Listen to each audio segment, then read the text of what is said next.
Be worth today? I don't know. It's every dog has a day, doesn't it? There's one thing anyway. I'd love to play the pitches. They have to do because they're like bowling greens, isn't it? Marvellous. When we played, it was only doing the wings. In the middle was always dirt or sand or whatever. I don't know if you watch the Channel 4 thing on Saturday morning. The old games back in the late 60s and 70s. And all the pitches are fucking deplorable. How much would that go worth? Well, everybody wants a goal scorer, so I don't know, a few quid I would think.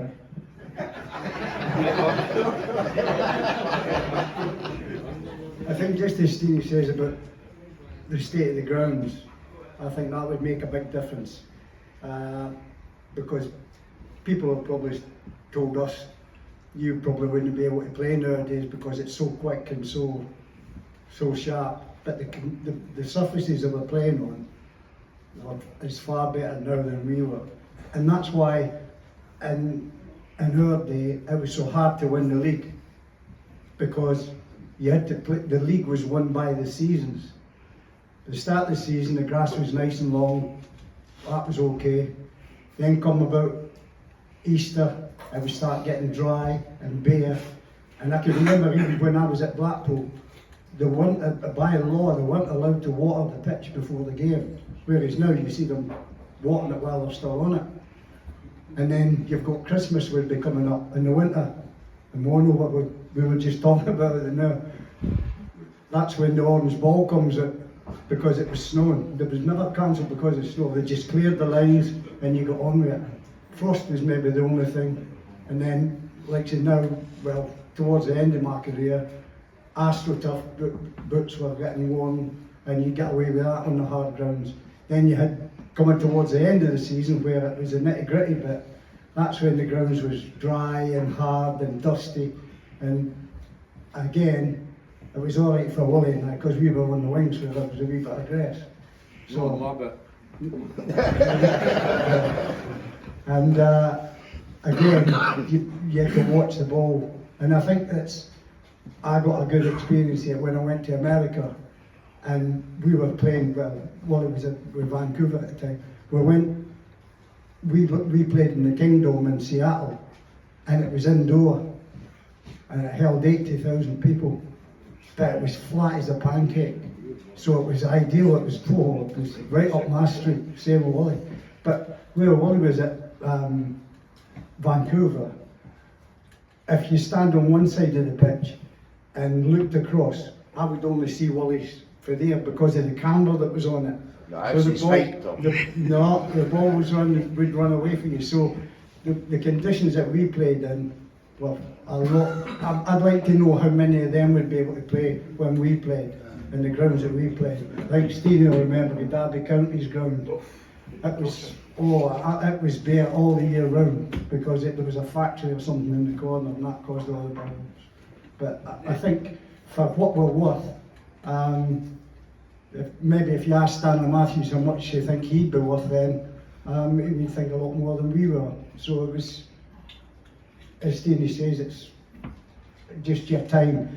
But the one thing I would say about, especially when I played with Steiny at Coventry, that in the 70s and maybe early, that was the best period of football for me. Everybody, you would know each team. There was none of this getting rested and left out for a couple of games, and that would never happen. Because the majority of the people, the players, especially when I was at Blackpool and that, you won appearance money, so you had to play to get the appearance. So it was quite intimidating, really. Well, just come back. Tommy just mentioned the baseball ground at Derby. If you get a chance, Google it in the 70s, because we prayed the day we got Derby County up there, because that's the only time we didn't have to go and buy potatoes. Honestly, right after the game, that's what we done. We just went up down the park, picking the potatoes off the ground. That's how bad that was. But as for costs and what you have nowadays, Tommy, if you looked at the way he played, taking players on, making passes, what have you, they're paying 12, 15 million for an average player.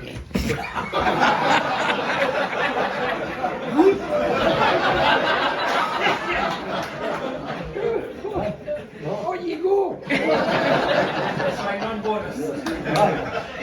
No, but you can imagine Tommy's going to be up in that.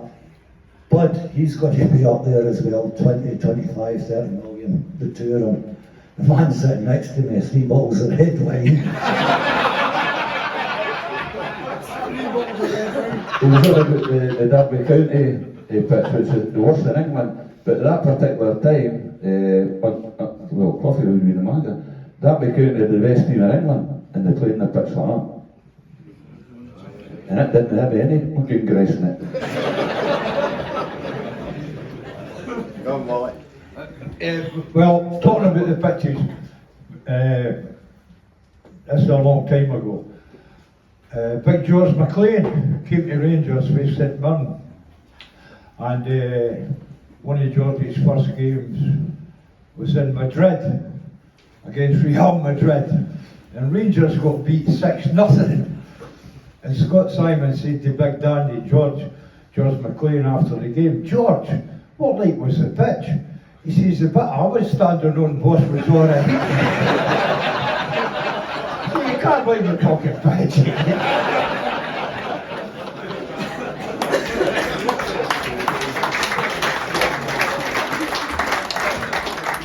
Well done, guys. You're going to make my job easy today. Doing this. Right. What's this?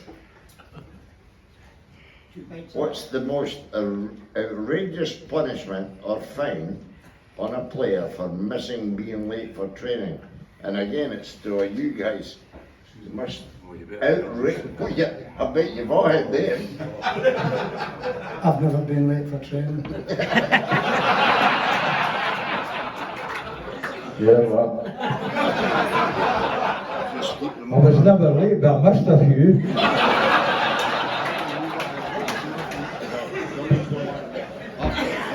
I can tell you where he was.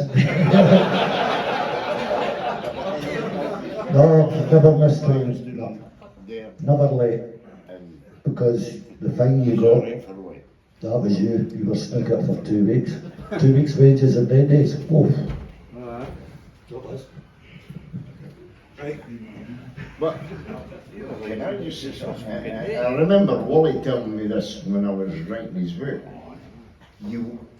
If you were injured, you actually took injections to make sure you played, because if you didn't play, you didn't get paid. You didn't get a bonus. You didn't get a bonus. Talking about being late.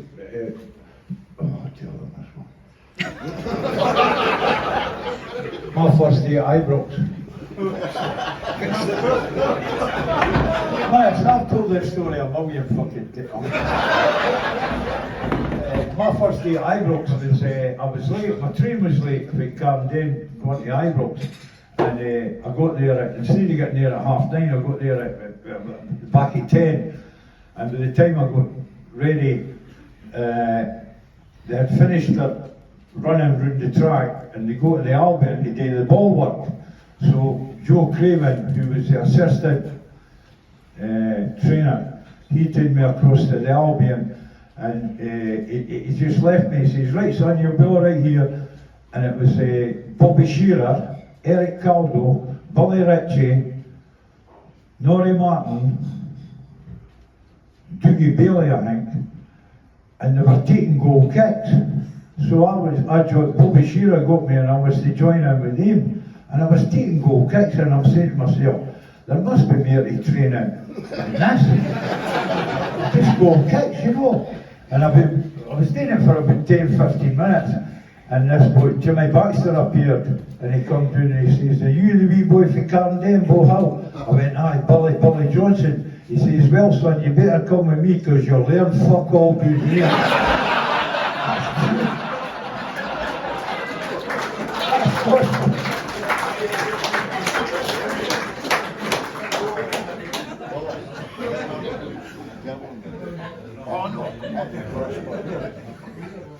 Aye, so And what they were doing was, they were, all the forwards, Jimmy Miller, Alfie Brand, Davy Wilson, Jimmy Baxter, Billy Stevenson, I think was still there at the time. And what they were doing was half a croon, and you were putting the ball in the 18-yard line, and it wasn't to score a goal, you had to hit the crossbar. I couldn't afford half a croon at that time, but I learnt a lot, I did, honestly.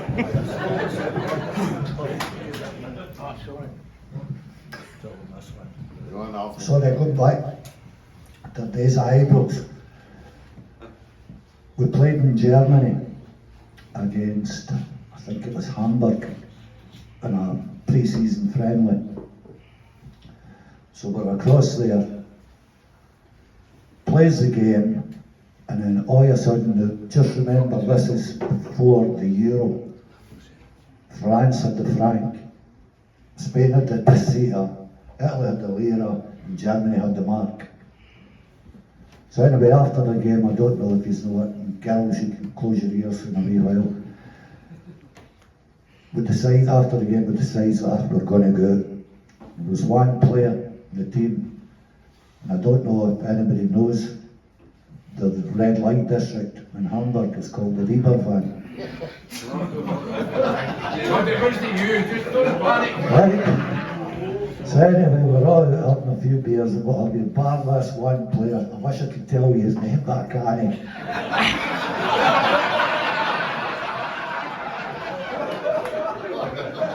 Colin pouring something out. Anyway, way goes up.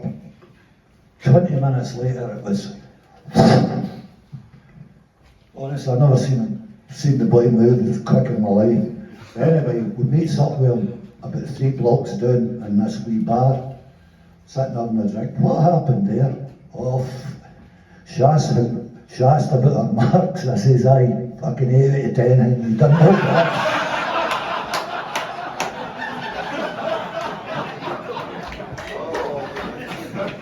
Colin, you need to answer.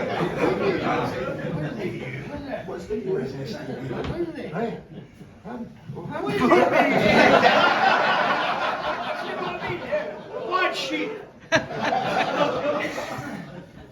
I'm glad I didn't play for Rangers. But I suppose, Tommy, a question that's always asked of you is, you're the guy that scored 2 goals in an FA Cup final. And I've heard it said, you scored 2 goals for different teams at the same end. Well, you can answer that. John Watson came to interview me once, and it was when I was with Merthyr at the time, and he interviewed me and he says, we'll just set up the cameras and we'll, and excuse me dear, could you, it was a little cafe we had, could you make less noise? I said, he was quite abrupt here, wasn't it nice? And he said, right, we'll get started. And he says, what was it like to score a goal at either end in the cup final? I said, I never scored a goal at the cup final. No, that wasn't me. Gets his papers out. Yeah, it says it here. Scored a goal at both ends. I says, no. I says, we're both at the same end. One was in the first half, one was in the second half. And was, look, get the paper. Well, what was it like to score with 2 headers in a cup final? I said, I never scored with 2 headers. Gets his papers out again, all his stats. Yeah. I says, no, the second one hit my shoulder.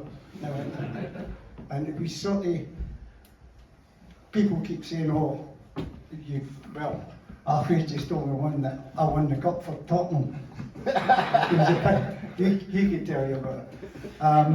But really, those 2 goals were the making of me in a way, because when I finished playing and I was working in schools, the kids didn't really know me as Tommy Hutchison and played for Man City and all that, and yeah. But when they'd gone home, and told their dad that they had me in the school. They ask him about the cup final. Ask him. So really it turned me into Peter Pan with the kids for 20 years after I finished. So it was a good icebreaker for me, and it was probably something, looking back now, I don't think anybody remembers who scored the winning goal in it, but they know who scored the 2 goals in it.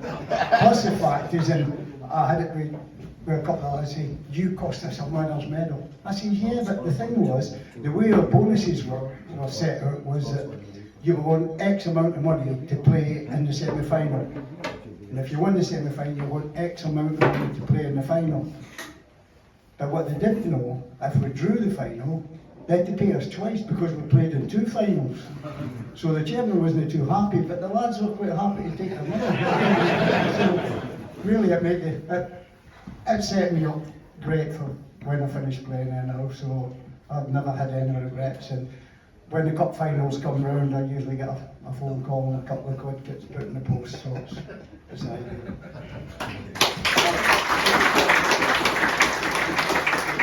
We just said to Tom before we come up, everybody remembers the Man City Spurs won each game from the first way Tommy scored. I was down at Tottenham a few months ago, and I'm walking around the hall and what have you, I'm going, boys showing us about it, and I went, why is Tommy Hutchison photo hanging up there in a Manchester City shirt? He's went, Alfie, he's a hero. Yes, that's the thing down here. He says, if it hadn't been for the own goal, he says, they would have won the cup and we wouldn't have won the replay.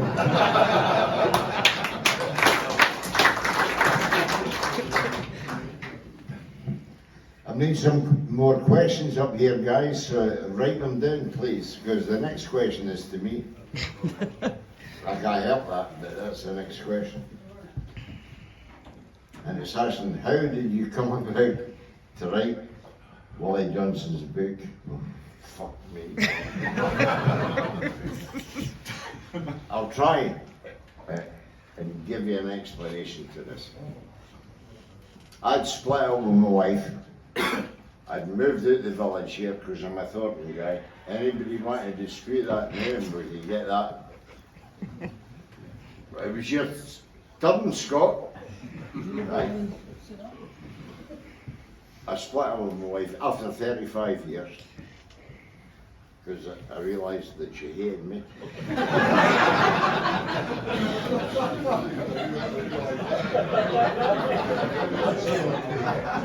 But I realised I hated her. But I'll just stay on that for a second, because a lot of people in the village, and everybody knows what a village is like, they thought me and my wife had split up because of me drinking too much. How could that ever be the case? What they didn't care was, wait a minute, I just checked that my sons and daughters are not here. Right. What they didn't care, their mother drank a litre bottle of vodka every night. And she used to piss the bed. So, we didn't actually split up, we just drifted apart.